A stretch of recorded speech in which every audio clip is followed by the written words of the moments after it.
Now, moving on to the conflict in the Middle East, where the lives of kidney patients on dialysis and premature babies hang in the balance at Gaza's biggest hospital due to dangerously low supplies of medicine and power. Israel has accused terror group Hamas of running a control centre under the Al-Shifa hospital, something that the terror group denies. Well, joining us now is Dr. Omar Abdel-Mannan, a paediatric neurologist and co-founder of Gaza Medic Voices. Thank you so much for joining us this morning, Dr. Omar. I understand that you're in contact with staff at the hospital, but it has been difficult over the past few days. How are they coping over there at Al-Shifa? Thank you, Nicola and Jeremy, for having me on the programme. I know you've spoken at length with Professor Nick Maynard, my friend and colleague. So what I would say is they are not coping. They are absolutely exhausted. They are absolutely devastated. The situation on the ground could not be worse. We at Gaza Medic Voices, which is a social media platform, we set up to amplify the voices of these doctors and surgeons since the 10th of October.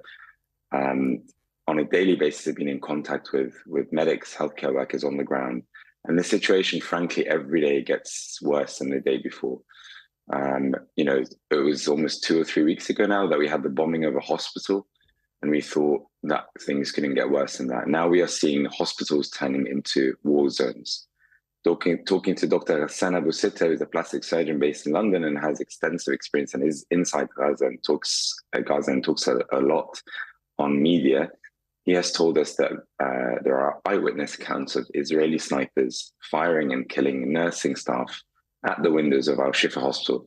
Al-Shifa Hospital, bear in mind, was the largest trauma centre in Gaza. So I would equivalent that to the Royal London Hospital in London, which is the largest trauma centre here. And it had 60,000 people sheltering in its hospital grounds, in addition to 500% of its bed capacity taken up, with people being treated on the floor, in corridors, left, right, and center. And despite that, the Israeli government and IDF continued to bombard it to the point where they had to evacuate. The hospital is no longer functioning. That is equivalent to the Royal London Hospital ceasing to function and every other trauma center in London ceasing to function for an equivalent population. And for us as healthcare professionals, this is unacceptable. The targeting and the systematic bombardment of hospitals, the killing of 200 healthcare workers, 10 of whom were friends of mine, 2 of them very close friends of mine, is absolutely abhorrent and needs to stop.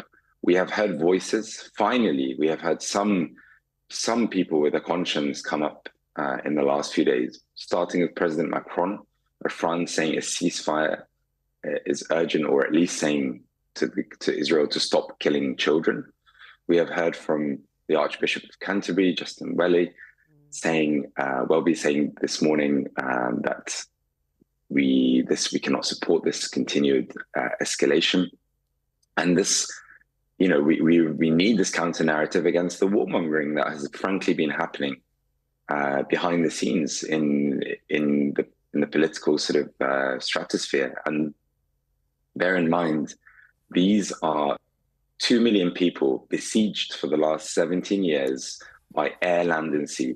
Israel has controlled everything going into Gaza apart from the oxygen. Every amount of every supply, every piece of fuel, water, food, medicine going in has been controlled by the Israeli government and the Egyptian government. And frankly, this also needs to stop. But right now, our focus as healthcare workers is a ceasefire. I think one of the things that I've certainly learned over the last 4 weeks is that this is an incredibly difficult conversation to have, because there are 2 very different sides of the argument. And whatever I open my mouth, somebody on social media says you've got it wrong. When I see pictures of premature babies like that, it breaks my heart. My wife's about to have a baby, Nick's about to have a baby. I've also seen the scenes of what happened on the 7th of October, and I don't think, we were talking about that this morning, I don't think I ever have seen anything more abhorrent. You talk about a ceasefire, Biden, Macron, certainly Sunak overnight was saying, you know, more than humanitarian pauses. I think as the world watches this continue, I think the humanitarian issue will become the primary concern, and I think that is totally understandable. What I try and do with Nick when we're talking about this is get away from saying this is right and this is wrong, right? The fact of the matter is we can argue that all day. What we should be talking about is how this hospital is going to function, because we've heard all the arguments. You say Israel's at the door and Israel will tell us that Hamas has got their headquarters there and are stopping aid getting in. So we're not going to win on that argument. But I guess what I want to ask you is, as further deaths happen, as it becomes more and more impossible for your colleagues, do you think that a ceasefire is likely? Israel has stated we are at war. Do you think it will come down to somebody like the United States saying you have to stop now? I think I'll answer that question, but coming back to your point, absolutely, the 7th of October attacks were abhorrent. And, I deplore any sort of violence, and violence breeds violence. That is the point. I have friends of mine, colleagues who have families stuck in Gaza as hostages. So I can understand, and my thoughts and prayers go out to both sides. At the same time, for me, that does not excuse collateral damage of hospitals being targeted and bombed. On the point of will we get to a ceasefire, I think the only way we get to a ceasefire is continuous pressure. And that pressure needs to be from civil society. It needs to be from humanitarian agencies and workers and healthcare professionals. It needs to be from the people who value humanity, who look after sick patients, who understand the value of human life. And I think that is where we are getting to. I'm hopeful. I often feel helpless, but not hopeless. I'm hoping that the world will wake up, that the governments will continue to wake up, and it will be a domino effect. There will be applied pressure on all sides to stop this incessant violence and this insidious track that we are heading towards losing our humanity. What are we teaching our children? Honestly, what are we teaching our grandchildren? Our grandchildren will look back at 2023 as one of the most dismal, horrific periods of modern human history. In 2023, we are seeing conditions in Gaza that look like medieval times. People are using donkeys to navigate around the streets.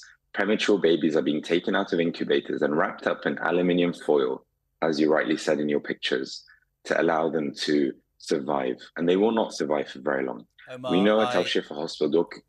Omar, I have to jump in, but we've tried throughout out all of this to look at it from all sorts of angles, and we really appreciate you being on, Dr. Omar Abdel-Mannan.